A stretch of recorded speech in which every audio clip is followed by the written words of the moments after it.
Đừng ngô, bơm lắm. Ngô. Leo. Oke, di video kali ini aku akan ngelanjutin Longkong The Series episode ke-7. So, kalau kalian belum nonton episode 1, 2, 3, 4, 5, 6, kalian bisa cek di video aku sebelumnya. Karena ceritanya tuh saling berkesinambungan supaya kalian tuh ngerti. Oke, langsung aja kita ke spoilernya. Oke, jadi adegan pertama ini si Praewa ini lagi berendam di bathtub gitu sambil baca-baca mantra gitu. Dan di dalam bathtubnya tuh ada semacam kayak ranting-ranting pepohonan gitu.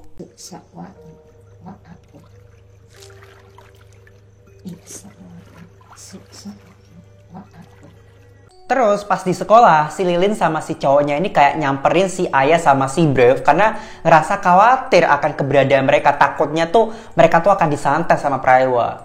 Terus mereka ini ngasih tahu kalau si Praewa ini udah main dukun. Tetapi si Brave sama si Ayah tuh awalnya kayak nggak percaya gitu. Emang masih zaman sekarang masih main-main dukun. Tapi setelah diyakinin sama si Lilin sama cowoknya, akhirnya Ayah sama Brave kayak percaya-percaya aja sama omongan mereka. Lalu pas di dalam mobil, Ayah ini ketakutan banget sama omongannya si Lilin. Takutnya mereka ini akan menjadi target selanjutnya si Praewa. Tapi si Brave ini kayak nggak takut gitu, soalnya dia punya jimat gitu kalung yang dikasih sama maknya gitu. Pas mereka lagi nyetir, tiba-tiba ciluba di kaca jendela mobilnya itu tiba-tiba ada yang nongol tuh, sosok hantu kakek-kakek yang misterius. Tapi setelah dicek di luar, tapi nggak ada apa-apa tuh di luar sono.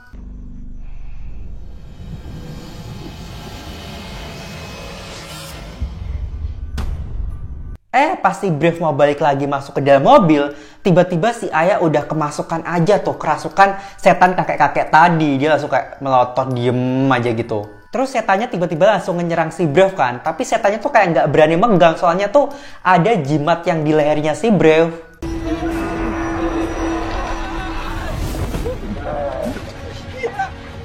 Terus si Brave langsung keluar mobil, terus dia ngeliat kalau Ayah tuh tiba-tiba menghilang, entah kemana.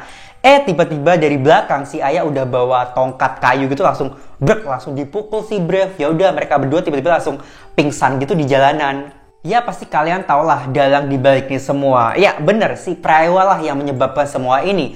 Dan mereka ini berdua nih kayak disekap di ruangan kosong gitu guys. Nah, disinilah hari pembalasan bagi Praewa untuk mereka berdua. Di sini Praewa ini ingin bermain sama si Brave sama si Ayah tentang pertanyaan-pertanyaan. Di sini jiwa psikopatnya Praewa ini udah mulai muncul-muncul, udah mulai menggebu-gebu. Dan di sini Praewa tuh kayak ngenuduh si Ayah kalau si Ayah lah yang udah membunuh si Pink. Terus si Ayah jawab, enggak kok, itu bukan gue, perbuatan lo kali Praewa, jangan nuduh-nuduh gue. Terus si Praewa bilang, iya, memang iya, bener sekali.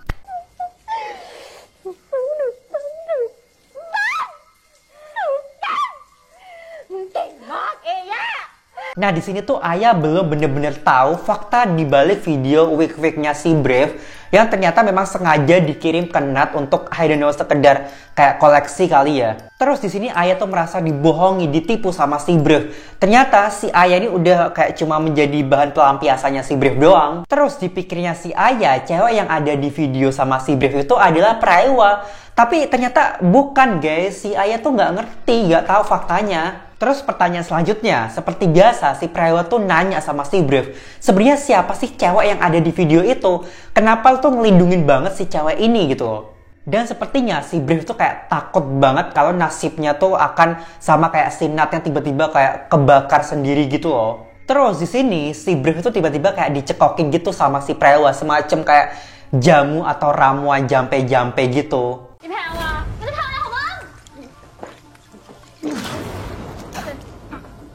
Terus tiba-tiba di sini matanya si Brave tuh langsung memutih, seakan-akan kayak kerasukan dan pikirannya tuh kayak dikendalikan sama si Praewa ini. Entah di sini si Praewa jadi bisa ngebaca pikirannya si Brave atau entah gimana caranya. Tetapi langsung adegan ke flashback pada malam itu guys. Awalnya si Brave itu masuk ke kamar kan. Nah tiba-tiba dia ngeliat, wah ada cewek nih. Ya udah, dia langsung ngambil HP-nya. Terus dia langsung ancang-ancang naruh HP-nya di meja untuk didokumentasikan. Wah ini hobi banget nih cowok-cowok ngedokumentasiin video wig-wignya. Dan asal kalian tahu, sungguh membanggongkan. Ternyata cewek yang ada di video itu adalah si Lilin. Wah, aku nggak nyangka banget sih. Ternyata ya polos-polos tapi kelakuannya kayak dakjal nih si Lilin. Di sini si Aya tuh langsung nangis-nangis. Dia tuh merasa dibohongi, ditipu sama si Brave. Karena selama ini dia itu bukan satu-satunya cewek, melainkan banyak cewek yang udah dimainin sama si Brave. Ya ampun, kasihan banget sih jadi Aya cuma dimainin doang. Oke, karena si Brave punya jimat dari maknya itu yang bisa melindungi dia dari kekuatan ilmu hitam, akhirnya si Prewa punya pikiran dong, ya mungkin kalung itu bisa melindungi lo dari ilmu hitam. Tetapi anjing ini dia bawa bulldog, itu nggak bisa menghindari pakai kalung itu. Ya udah, akhirnya si Prewa langsung lepasin talinya si anjing bulldog itu yang serem banget. Dan ya udah, anjing langsung menghampiri si Brave, dia langsung hound. Dia langsung ngegigit anuannya si Brave dong. Auto langsung muncrat-muncrat tuh darahnya. Oh my god, itu kayak creepy banget sih guys. Lalu setelah si Brave udah meninggal, sekarang kan gantiannya si Aya nih. Tetapi si Aya tuh talinya udah mulai rada-rada longgar gitu loh guys, udah mau lepas. Terus pas si Prewa mau ngebunuh si Aya, tiba-tiba si Aya berhasil lolos dari ikatannya itu. Dan si Aya langsung nyerang si Prewa.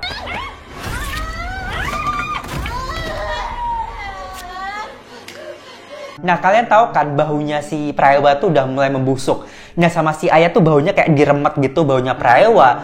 Dan akhirnya si Prewa kesakitan karena memang nggak tahan. Ya udah, akhirnya si Aya berhasil meloloskan diri dari genggaman si Prewa. Keesokan harinya, si Lilin sama si cowoknya ini pergi ke rumah Aya untuk memastikan kondisinya si Aya. Tetapi nyokapnya bilang kalau Aya dari semalam itu tetap nangisin si Brave terus dan gak mau keluar kamar, gak mau makan, gak mau itu, bener-bener kayak murung banget. Pas si Lilin mau nyamperin ke kamarnya Aya, tiba-tiba Aya langsung keluar kamar, terus langsung asal main nyerang si Lilin dong, kayak dikatain, wah dasar lu cabe lu udah penipu, pembohong lu si Lilin, polos-polos udah dakjal gitu.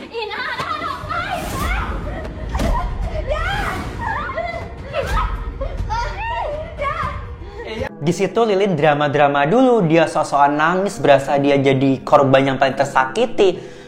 Itu mah air mata buaya guys, jangan percaya lo sama Lilin. Dan dia juga bilang kalau dia tuh gak bermaksud untuk membohongi si Aya, tapi telanjur si Aya udah benci banget sama si Lilin. Dan sebenarnya si cowoknya Lilin ini udah tahu guys kejadian sebenarnya, tapi bodoh aja nih cowok tetap aja mau sama si Lilin. Jadi pada malam itu si Dan itu pergi nyamperin Lilin ke kamar. Dan betapa mengejutkannya, si Dan itu udah ngeliat kalau si Lilin sama si Brave itu udah tanpa busana di ranjang berduaan. Yaudah kan, akhirnya si Dan langsung nonjokin si Brave kan. Tapi si Lilin tuh kayak, udah sayang, udah ini cuma salah paham, kayak ngepisahin gitu guys. Di sini si Lilin tuh ngeyakinin banget sama cowoknya, minta maaf banget kalau itu semua salah paham. Ini kejadian yang tidak bisa diduga karena dua-duanya ini mabok gitu. Ya udah, karena cowoknya bucin banget, akhirnya ya udah dimaafin lah tuh sama si Dan. Dan yang udah ngefitnah Prewa di video itu tuh ya udah kong kali kong antara si Dan sama si Lilin. Ya udah, mereka tuh udah tahu. Jadi ya memang maklum aja kalau si Prewa ini nyantet teman-temannya, orang teman-temannya dia suka ngefitnah. Gak hanya itu guys, berarti kemarin yang ngebunuh Sinat, yang ngebakar Sinat itu adalah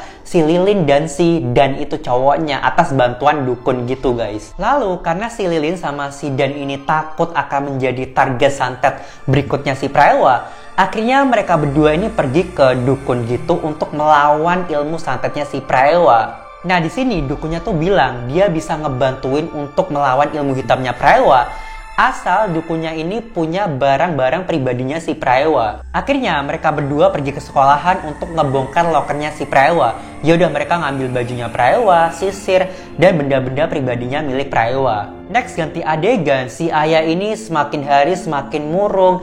Dia hanya duduk menatap luar jendela, tatapannya kosong, bahkan orang tuanya ngasih makan, suruh minum obat, si Aya tuh bener-bener gak bergerak.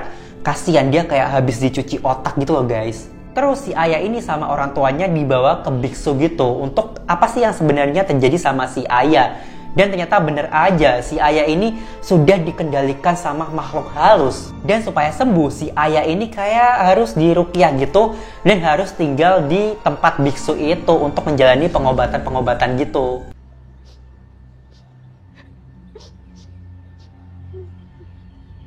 Oke, balik lagi ke dukunnya. Setelah mereka ngasih barang pribadinya Prewa, dukunnya juga ngasih semacam kayak pisau ajaib yang udah dijampe-jampe gitu, yang berfungsi untuk melawan Prewa di waktu yang mendesak gitu guys. Lanjut lagi ke adegannya si Aya. Nah di sini Aya ini kayak udah menjalani semacam proses ritual gitu.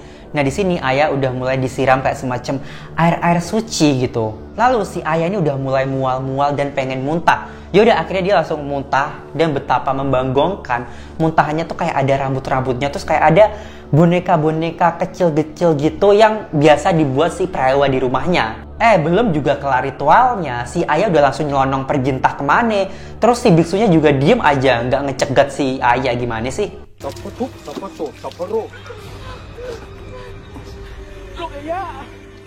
Lalu orang tuanya langsung nyamperin si Ayah, ngecari tuh kemana nih anak gitu kan. Dibuka tuh satu-satu kamar mandi gitu kan. Ternyata nggak ada tuh si Ayah, tiba-tiba menghilang dengan secepat kilat gitu loh. Lalu tiba-tiba datang juga nih si Lilin sama si cowoknya ke tempat itu. Entah urusannya apa, tiba-tiba dia kayak ngikutin aja si Ayah. Tapi ya sama aja guys, si Ayah dicari kemana-mana tuh kayak nggak ada keberadaannya, tiba-tiba menghilang tanpa jejak. Wah, apakah jangan-jangan ini ada hubungannya Prewa? Stay tune episode berikutnya.